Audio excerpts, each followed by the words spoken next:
ফুলমণি কি করব কত এই দুইটাই বকাইতে ছাল পালে লাগি তো আমরা গ্রামে বাড়ায়ও শান্তি পাচ্ছি নি। ঠিকই কইছু আমার সাথে কি 4 নাম্বার 4 ডে এইটুক বসে 4 ডে প্রেম করে। খালি ক আগে কি সুন্দর বিকাল হলে তিন বান্ধবী একসাথে ঘুরবি বাড়িছি ওর ভয় রানী ছেড়েটাও বাড়তে পারাই না। ওর ভয় লই বড়ডার ভয়ে। খালি ক কি করা যায় আর ওই ছোটটা তো আমার মাক শুদ্ধি জ্বালায় আমাকে জ্বালানি বাদ দি। আর আমাকে তো খালি কয় কি তুমি 4 নাম্বার আমার কি 4 নাম্বার কি 4 নাম্বার গার্লফ্রেন্ড বুঝিসনি এইটুক বসে 4 ডে প্রেম করে বাপ রে বাপ।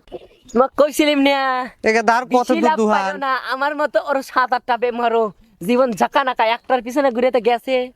এ সেরা এ একটার পিছনে ঘুরেই তো সাইকেল আমার কাঁধে কিডা রে ও তোমরা আচ্ছা ভাই একটা কথা জিজ্ঞেস করি। আসসালামু আলাইকুম। ওয়ালাইকুম আসসালাম। বাপরে কম কম বুঝেন সব এ সেরা কথা শুনবে দে হ্যাঁ তাড়াতাড়ি কও বাবা আমার আবার দেরি আছে। দেখছি সাইকেলের উপর আপনি ছিলেন না আজকে আবার সাইকেল আপনার উপর কিসের জন্য? ও বোঝো না ওই যে মানুষ ট্রলির উপর কিসের লাগে ওঠে কিসের লাগে? ওই পাওটাও ভাঙ্গে গেলি বা হাত পাও চলাফেরা না করে পারলেই তো। শোনো বাপু এত কথা কইও না আমাকে আবার ওই সেই মিস্ত্রির দোকানে যা লাগবে তাই না রে গেদা।